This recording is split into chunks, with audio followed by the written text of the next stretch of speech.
Hello friends, मैं अमित कुमार आपके अपने यूट्यूब चैनल एजुकेशन हब पर एक बार फिर से नई वीडियो के साथ आपका स्वागत करता हूं। आज का हमारा टॉपिक रहेगा अमेरिकन रिवॉल्यूशन। लेकिन फ्रेंड्स, अपना टॉपिक स्टार्ट करने से पहले आप सभी से एक छोटी सी रिक्वेस्ट। प्लीज़ अगर आपने मेरा यूट्यूब चैनल अभी तक सब्सक्राइब नहीं किया तो प्लीज़ वीडियो के नीचे चल रहे रेड कलर के सब्सक्राइब बटन को ऑन कीजिए या क्लिक कीजिए और मेरे यूट्यूब चैनल को सब्सक्राइब कीजिए। तो इससे मेरे को मोटिवेशन मिलता है और इन फ्यूचर मैं आपके लिए और अच्छी अच्छी वीडियोज़ लेके आऊँगा। तो चलिए अपना टॉपिक स्टार्ट करते हैं। जैसा कि मैंने कहा कि आज हम डिस्कस करेंगे अमेरिकन रिवॉल्यूशन पे। तो अमेरिकन रिवॉल्यूशन को डिस्कस करने से पहले एक बार हम छोटा सा ये देख लेते हैं कि रिवॉल्यूशन एक्चुअल में होता क्या है। रिवॉल्यूशन को अगर हम वन लाइन डिफाइन करना चाहें तो रिवॉल्यूशन एक क्रांतिकारी परिवर्तन होता है जो कि किसी देश की आर्थिक, सामाजिक, राजनीतिक और सांस्कृतिक अवस्था को एकदम परिवर्तित करके रख देता है। सेम अमेरिकन रिवॉल्यूशन में भी हुआ। अमेरिकन रिवॉल्यूशन के बाद वहाँ की स्थिति एकदम चेंज हो गई और अमेरिका डेमोक्रेसी के रूप में एकदम उभर के सामने आया और वहाँ की मोनार्की को उखाड़ फेंका गया जो वहाँ पे उस समय ब्रिटिश किंगडम एस्टेब्लिश था। तो चलिए, रिवॉल्यूशन स्टार्ट करने से पहले एक थोड़ा सा इसका हम इंट्रोडक्शन ब्रीफ देख लेते हैं कि एक्चुअल में सब क्या क्या पॉइंट्स थे। तो सबसे पहले हम देखते हैं Christopher Columbus discovered America in 1492। तो जैसा कि हम सभी को पता है, क्रिस्टोफर कोलंबस ने अमेरिका को डिस्कवर किया था इन 1492। तो जैसे ही क्रिस्टोफर कोलंबस वहाँ पे पहुँचा, उसने देखा कि जैसे आप यहाँ पिक्चर में भी लिखा हुआ है कि Columbus reaches a new world. तो एक्चुअल में जब वो वहाँ पे पहुँचा तो उसने देखा कि ये काफ़ी रिसोर्सफुल कंट्री है, इन्वायरमेंट बहुत अच्छा था, उसको लगभग एक न्यू वर्ल्ड सा ही लगा ये। और उसने वापस जाकर अपने किंग को ये बात बताई। तो उस वहाँ पे किंग ने और बाकी दुनिया ने भी, वर्ल्ड ने, पूरे वर्ल्ड में जो उस समय पावरफुल कंट्रीज थी, सब ने अमेरिका में इंटरेस्ट लेना स्टार्ट कर दिया। तो जैसे कि आप देख सकते हो कि सभी powerful countries attract towards it, सभी पावरफुल कंट्री इसकी तरफ अट्रैक्ट हुई। सभी कंट्रीज़ वहाँ पर अपना किंगडम एस्टेब्लिश करने के लिए अटैक्स किए वहाँ पे, और उन सभी कंट्रीज़ के भी आपस में फाइट्स हुई क्योंकि सभी यही चाहते हैं कि हम अपना किंगडम यहाँ पर एस्टेब्लिश करें।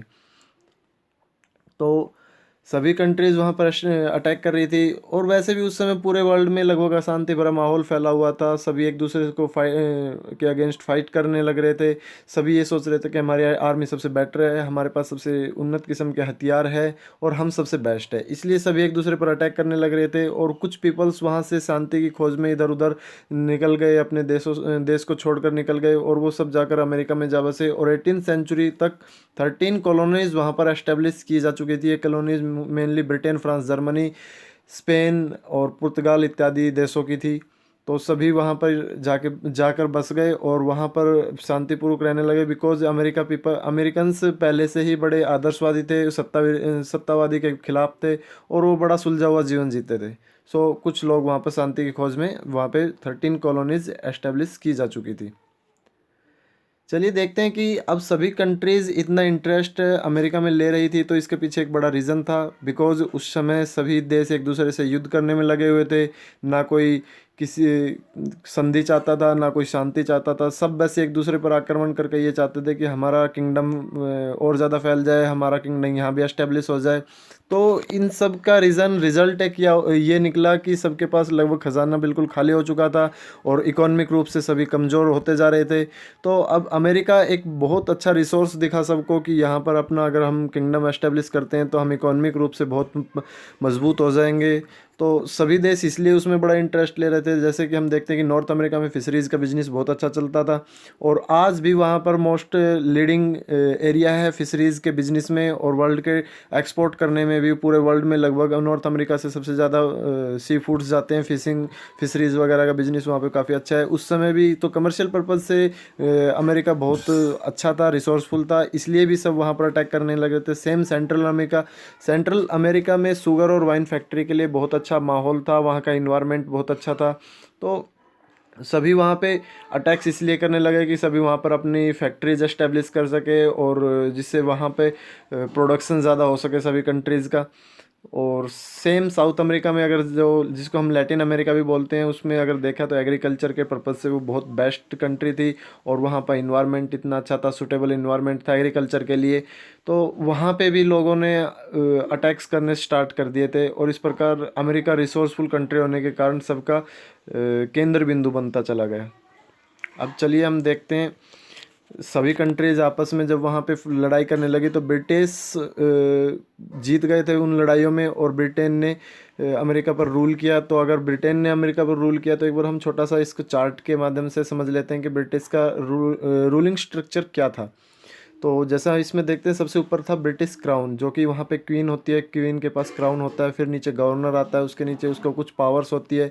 वैसे तो मेनली सभी पावर्स ब्रिटिश क्राउन यानी क्वीन के पास ही होती है, लेकिन गवर्नर को भी कुछ शक्तियाँ दी हुई होती है। फिर उसके बाद एग्जीक्यूटिव कमेटी होती है जो ब्रिटिश क्राउन ही नॉमिनेट करती है, और लेजिस्लेटिव असेंबली होती है जिसको स्पेशली कुछ लोग मिलकर चुनते हैं, जो अमेरिका में कुछ लोगों द्वारा चुने जाते थे, लेकिन इन्हें कुछ खास अधिकार नहीं दिए जाते थे। ये सिर्फ कुछ छोटे छोटे लॉज बना सकते थे जो कुछ ज़्यादा यूज़फुल भी नहीं थे। तो मेनली तो सारी पावर्स ब्रिटिश क्राउन के पास ही होती थी या फिर गवर्नर के पास।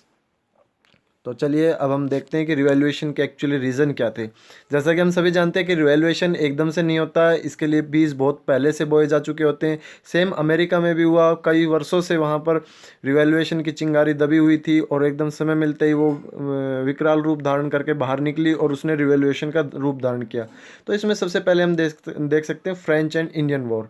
तो उस समय ब्रिटेन लगभग पूरे वर्ल्ड में बहुत सारी कॉलोनीज ब्रिटेन ने एस्टेब्लिश कर ली थी अपनी, और फ्रांस के साथ भी उसका युद्ध चल रहा था, और ये युद्ध लगभग 7 साल तक चलता रहा था। वर्ल्ड का बहुत ही फेमस युद्ध इसको माना जाता है, ब्रिटेन और फ्रांस का युद्ध। इसमें ब्रिटेन जीत तो गए थे, लेकिन उसके पास अब इतने इकोनॉमिक रूप से ब्रिटेन बहुत कमज़ोर हो गया था, उसके पास इतनी पोजीशंस नहीं थी कि वो पूरे वर्ल्ड को कंट्रोल करके रख सके, जिस जो पूरे वर्ल्ड में उसकी कॉलोनीज एस्टेब्लिश थी। तो इसका भी एक बड़ा रीज़न ये रहा कि ब्रिटेन जीत तो गया था, लेकिन अब अमेरिकन्स के दिमाग में एक धारणा बन चुकी थी कि अब हमें सिर्फ ब्रिटेन से ही लड़ना है, ब्रिटिश आर्मी से ही लड़ना है। इससे पहले अमेरिकन्स थोड़ा सा ये भी डरे हुए थे कि हम पर पता नहीं कौन राज करेगा। फ्रेंच जीत जाते तो फ्रेंच अगर उन पर राज करते हैं, अमेरिकन्स पर मेरिकन्स लोग करते, या फिर पुर्तगाल के करते, या जर्मनी लोग जर्मन करते। तो ब्रिटेन के जीतने के बाद एक मेन बात, अमेरिकन्स क्लियर हो गए थे। उन्हें पता लग गया था कि अब हमें किससे युद्ध लड़ना है, किससे के खिलाफ रिवॉल्यूशन करना है, और हमें किससे अपनी आज़ादी लेनी है। तो ये एक मेन रीज़न बना रिवॉल्यूशन स्टार्ट होने का। नंबर 2 पर आता है स्टैम्प एक्ट, जो कि 1765 में आया। स्टैम्प एक्ट के तहत हुआ क्या, ब्रिटिश गवर्नमेंट ने अप्लाई कर दिया कि हम सभी डॉक्यूमेंट्स पर स्टैंप लगाना अनिवार्य भी कर दिया गया था। बिकॉज छोटे छोटे भी जितने भी डॉक्यूमेंट्स लाइक विल, एफिडेविट, सभी पर ब्रिटिश गवर्नमेंट ने बोला कि आप स्टैंप यूज़ कीजिए। इससे कि हुआ क्या कि वहाँ पर व्यापारियों की दशा बहुत ख़राब होती चली गई, क्योंकि इससे टैक्सेशन में काफ़ी वृद्धि हुई, और वहाँ पे व्यापारियों को लगने लगा कि अब हमारा शोषण हो रहा है। इसलिए ये भी एक रिवॉल्यूशन का बड़ा रीज़न बना। नंबर 3 पर टाउनसेंड एक्ट बड़ा इंपॉर्टेंट है, बिकॉज ब्रिटिश गवर्नमेंट ने पूरे वर्ल्ड में जितने भी इंपोर्ट करते थे, पूरे वर्ल्ड से अमेरिकन जितना भी माल इंपोर्ट करते थे, उन सब के ऊपर टैक्स बहुत ज़्यादा बढ़ा दिया, और उनको बोला कि आप लोग इंपोर्ट कर सकते हो लेकिन टैक्स ज़्यादा देना पड़ेगा। इससे वहाँ के पीपल्स बहुत नाराज़ हुए, क्योंकि उनको रोज़मर्रा की ज़िंदगी ख़राब होने लगी थी। इससे पीपल्स के अंदर एक रोष की भावना उत्पन्न होने लगी। उन्हें लगा कि काफ़ी शोषण हो रहा है अब हमारा। तो ये भी एक रिवॉल्यूशन का बड़ा रीज़न बना। Boston T party, very important. Boston T party, British government ने बोला कि अमेरिकन पीपल्स को कि आप टी इंपोर्ट करो, लेकिन सिर्फ ईस्ट इंडिया कंपनी से, वो भी ब्रिटेन की जो ईस्ट इंडिया कंपनी थी उसी से ही इंपोर्ट करो। अब ईस्ट इंडिया कंपनी की टी ना तो बेटर क्वालिटी की थी, और उन्हें हाई दाम पर बेचा जाता था। इससे रीज़न क्या निकला कि अमेरिकन चिढ़ गए, और उनके दिमाग में एक धारणा बन गई कि अब हमें सिर्फ कुछ भी करके विद्रोह करना है, और ब्रिटिश गवर्नमेंट से हमें आज़ादी चाहिए। और इसका रिजल्ट क्या हुआ कि बोस्टन बंदरगाह पर जब एक ब्रिटिश जहाज़ आकर रुका, उसमें कुछ टी कंटेनर थे, तो अमेरिकन्स ने इंडियन कबीलों के वेश धारण करके वहाँ पर उस जहाज़ पर अटैक किया, और वहाँ पे टी के कंटेनर उठाए और समुद्र में फेंक दिए। इससे एक रिवॉल्यूशन का माहौल बन गया चारों तरफ, और रिवॉल्यूशन लगभग धीरे धीरे स्टार्ट ही हो गया। अब हम देखते हैं छोटे छोटे से कुछ और रीजंस, छोटे नहीं बल्कि इनको इम्पोर्टेंट भी बोल सकते हैं। बिकॉज नंबर 1 पर जैसे इकोनॉमिक आता है, वेरी इंपॉर्टेंट रीज़न। इकोनॉमिक रूप से अमेरिका धीरे धीरे पिछड़ता जा रहा था, और ब्रिटिश गवर्नमेंट बहुत सारे कर लगा रही थी, शोषण करने लग रही थी। तो अमेरिकन में काफ़ी रोष की भावना उत्पन्न हो गई थी, काफ़ी हीन भावना ब्रिटिश गवर्नमेंट के खिलाफ उत्पन्न हो गई थी। नंबर 2 पर रेंट का भी हम एक बड़ा इशू इसमें मान सकते हैं। बिकॉज ब्रिटिश गवर्नमेंट ने कहा कि आप लोग इंपोर्ट एक्सपोर्ट माल करते हो, क्योंकि उस समय अमेरिकन्स पीपल सूती कपड़ा और कुछ और छोटे छोटे उद्योग धंधों के सहारे अपना जीवन यापन कर रहे थे। लेकिन ब्रिटिश गवर्नमेंट ने उन उद्योग धंधों को बिल्कुल ठप कर दिया, क्योंकि उन्होंने कहा कि आप अगर एक्सपोर्ट इंपोर्ट करते हो तो आप हमारे जहाज़ यूज़ कीजिए। और उन जहाज़ों का उनसे अमेरिकन से काफ़ी हाई प्राइस वसूल किया जाता था, जिससे हुआ ये कि लगभग अमेरिका में व्यापार बिल्कुल ठप सा होता गया। तो ये भी एक रिवॉल्यूशन का बहुत बड़ा रीज़न बना। नंबर 3 पर टैक्सेस टू फाइनेंस वार। जैसा कि हम पहले डिस्कस कर चुके हैं कि अमेरिका में टैक्सेस ज़्यादा लगाने लग गए थे ब्रिटिश गवर्नमेंट, क्योंकि 7 साल के फ्रांस के साथ युद्ध के साथ ब्रिटिश गवर्नमेंट इतनी पोजीशन में नहीं थी कि वो अपना सारा कंट्रोल रख सके, सारी कॉलोनीज़ पर कंट्रोल रख सके। उसके पास उसका सारा ट्रेजरी बिल्कुल खाली हो चुका था। इसका रिजल्ट क्या निकला कि ब्रिटिश गवर्नमेंट ने अमेरिका में पीपल्स को वहाँ पर एक टैक्स लगाना स्टार्ट कर दिया, और ये अनाउंस कर दिया कि ब्रिटिश आर्मी जितनी भी अमेरिका में तैनात थी उस समय, उसका 1/3 खर्चा पूरा अमेरिकन पीपल्स ही उठाएंगे, टैक्स के रूप में उन्हें ये पे करना पड़ेगा। इससे हुआ क्या कि अमेरिकन पीपल्स चिढ़ गए कि हमसे बिना पूछे और हमारी सहमति के बिना इन्होंने हम पर टैक्स लगाने स्टार्ट कर दिए। तो इससे ये भी एक रिवॉल्यूशन का बड़ा रीज़न बना। नंबर 4 पर आए फिलोसफर्स। फिलोसफर्स, हम जैसा कि हमने कोई भी रिवॉल्यूशन को आप उठाकर देख लीजिए, फिलोसफी और फिलोसफर्स बहुत अहम रोल निभाते हैं हर रिवॉल्यूशन में। और इसका मेन रीज़न है क्योंकि उनके पास कलम की ताकत इतनी अच्छी होती है कि जिससे वो लोगों में रोष की भावना उत्पन्न कर सकते हैं, लोगों के अंदर एक जन चेतना जागृत कर सकते हैं। सेम अमेरिकन रिवॉल्यूशन में भी हुआ, कुछ बाहर से आए हुए फिलोसफर्स थे, उन्होंने अमेरिकन को बोला कि कैसे दूसरी कंट्रीज़ में लाइक्स इंग्लैंड में कैसे लोग स्वतंत्रता की ज़िंदगी जी रहे हैं, तो आप लोग भी क्यों नहीं अपनी स्वतंत्रता की मांग करते हो। अगर आपको स्वतंत्रता नहीं मिलती है तो आप इसके खिलाफ रिवॉल्यूशन कीजिए। इस प्रकार फिलोसफर्स ने भी काफ़ी अहम रोल निभाया अमेरिकन रिवॉल्यूशन स्टार्ट करने में। चलिए आगे देखते हैं how to start revolution. Number 1 पे है British PM Grenville illegal step. British PM ने एक बड़ा इलीगल स्टेप लिया, जैसे कि हम डिस्कस कर चुके हैं कि ब्रिटेन की जितनी भी आर्मी अमेरिका में थी उसकी 1/3 खर्चा अमेरिकन पीपल्स टैक्स के रूप में देंगे। इससे वहाँ के पीपल्स काफ़ी आक्रोश में आ गए और रिवॉल्यूशन स्टार्ट कर दिया। नंबर 2 पर स्टैम्प एक्ट, जो कि हम पहले ये भी डिस्कस कर चुके हैं। स्टैम्प एक्ट में हुआ क्या था, जितने भी छोटे मोटे डॉक्यूमेंट्स थे लाइक विल्स एफिडेविट सब पर स्टैंप लगाना अनिवार्य कर दिया गया था। इससे रिजल्ट क्या निकला कि अमेरिकन्स चिढ़ गए कि हमारी रोज़मर्रा की ज़िंदगी बिल्कुल ठप हो गई है, वहाँ पे व्यापार बिल्कुल ठप हो चुका था। इससे रिवॉल्यूशन स्टार्ट हो गया था। नंबर 3 पर import tax act. Import tax act, जैसा कि ये भी हम पहले डिस्कस कर चुके हैं कि इम्पोर्ट टैक्स में हुआ क्या था एक्चुअली, ब्रिटेन गवर्नमेंट ने वहाँ जैसे अमेरिकन से सीसा, टी और जितनी भी चीज़ें इंपोर्ट करते थे अदर कंट्रीज से, उन सब के ऊपर एक टैक्स की मात्रा बहुत ज़्यादा कर दी थी, जिससे कि चीज़ें बहुत कॉस्टली पड़ने लग गई थी। इससे हुआ क्या, रिजल्ट क्या निकला कि पब्लिक वहाँ की उन्हें लगा कि तुम्हारा शोषण हो रहा है, और इससे रिवॉल्यूशन स्टार्ट होने लग गया था धीरे धीरे। नंबर 4 पर टी एक्ट। टी एक्ट का जो हम पहले ये भी डिस्कस कर चुके हैं कि टी एक्ट में हुआ क्या था एक्चुअली। टी एक्ट का इसमें ब्रिटेन ने बोला कि आप ईस्ट इंडिया कंपनी से टी खरीदो। ये भी बड़ा रीज़न बना क्योंकि उनकी ना तो टी इतनी अच्छी क्वालिटी की होती थी, ना वो सस्ती भी मिलती थी, बहुत हाई प्राइस पे वो बेची जाती थी। सो अमेरिकन्स ने रिवॉल्यूशन स्टार्ट कर दिया था। अब देखते हैं, रिवॉल्यूशन स्टार्ट हो गया था तो 13 कॉलोनी से कुछ लोग बाहर निकल के आए, कुछ चुने हुए लोग बाहर निकल के आए। उन्होंने उनका डेलीगेशन ब्रिटेन के शासक से मिला और उससे वहाँ के जो उस समय पीएम था उससे मिला और अपनी मांगे उसके सामने रख दी। लेकिन उनकी मांगों को मानना तो दूर, उल्टा उनकी लेजिस्लेटिव असेंबली को सस्पेंड कर दिया गया और उन लोगों को भी सस्पेंड कर दिया गया। इससे पब्लिक एकदम भड़क गई और वहाँ पर बड़ा आक्रोश की भावना उत्पन्न हो गई थी। तो अब रिजल्ट क्या निकला, सेकंड कॉन्टिनेंटल कांग्रेस बनाई गई, जिसका लीड किया जिसको जॉर्ज वाशिंगटन ने। और अब पब्लिक समझ चुके थे, अमेरिकन समझ चुके थे कि ना तो आज़ादी हमें ऐसे दान में मिलने वाली, ये सब हमें छीननी पड़ेगी, लड़ाई करके लेनी पड़ेगी, विद्रोह करके लेनी पड़ेगी। इसका रिज़ल्ट एक छोटा सा यही निकला कि कुछ चुनिंदा लोगों के लीड में वहाँ के पीपल्स ने, अमेरिकन्स ने विद्रोह कर दिया और लड़ाइयाँ स्टार्ट कर दी। अब विद्रोह स्टार्ट हो गया था, रिवॉल्यूशन स्टार्ट हो गया था, तो काफ़ी लड़ाइयाँ लड़ी गई जिसमें अमेरिकन स्टार्टिंग में हार गए थे। लेकिन इनमें बैटल ऑफ साराटोगा बड़े इंपॉर्टेंट बैटल है, बिकॉज ये पहली ऐसी बैटल थी जिसमें अमेरिकन्स जीत गए थे और ब्रिटेन गवर्नमेंट हार गई थी। तो ये एक बड़ा क्रांतिकारी परिवर्तन हुआ, क्योंकि इससे पहले सब सोचते थे कि ब्रिटिश गवर्नमेंट का कभी सूर्यास्त नहीं हो सकता, लेकिन अमेरिकन ने ऐसा करके दिखाया और उन्होंने ब्रिटेन आर्मी को हराया। और हराया भी नहीं बल्कि उनको बुरी तरह से हराया और वहाँ से खदेड़ दिया गया। अब अमेरिकन्स पीपल के अंदर भी एक जन चेतना जागृत हो चुकी थी, सब लोग काफ़ी जागृत हो चुके थे, एक नई चेतना का संचार हो चुका था। और ब्रिटिश गवर्नमेंट भी अब समझ चुकी थी धीरे धीरे कि अब यहाँ पर कंट्रोल कर पाना बड़ा मुश्किल है। तो जैसे जैसे जैसे लड़ाइयाँ आगे बढ़ती गई, तो जैसे अमेरिकन्स जॉर्ज वाशिंगटन के लीड में लड़ने लग रहे थे, वहाँ विद्रोह हो चुका था। और अब जब ब्रिटेन को लगने लगा कि अब हम नहीं रख सकते इसको कंट्रोल में, तो जो लॉर्ड कॉर्नवालिस जो उनका हेड था, ब्रिटेन का लीड कर रहा था ब्रिटेन की आर्मी को, उसने सरेंडर कर दिया था 1781 में। तो इस प्रकार वॉर एंड हुआ और अमेरिकन जीत गए।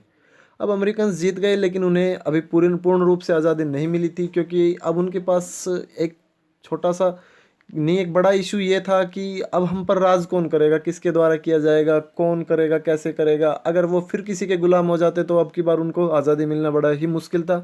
सो उन्होंने किया क्या, एक 13 कॉलोनीज से वहाँ कुछ समझदार लोगों ने मिलकर प्लान किया कि एक हम रिटर्न कॉन्स्टिट्यूशन बनाएंगे। और रिजल्ट यही निकला कि रिटर्न कॉन्स्टिट्यूशन बनाया गया और वर्ल्ड का फर्स्ट रिटर्न कॉन्स्टिट्यूशन इसको बोला जाता है। जो ये पिक्चर में आप देख सकते हो, बहुत ढूंढने के बाद मेरे को ये मिला है, आप इसको पढ़ सकते हो, ये आप बड़ा इंपॉर्टेंट नोट्स के रूप में काम आ सकता है, तो आप इसको पढ़ लीजिए। चलिए अब हम देखते हैं कि इसका रिवैल्यूएशन का ओवरऑल रिजल्ट क्या निकला। नंबर 1 पे 13 colonies unit and made federation and except one single constitution.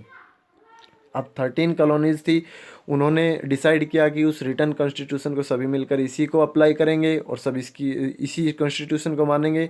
तो ये वर्ल्ड का फर्स्ट रिटर्न कॉन्स्टिट्यूशन बना और अमेरिका वर्ल्ड की फर्स्ट डेमोक्रेसी बनकर उभर कर सामने आया। नंबर 2 पर है end of slavery in 1861 by Abraham Lincoln. तो जैसा कि हम जानते हैं, अब्राहम लिंकन इन अमेरिका का फर्स्ट राष्ट्रपति था।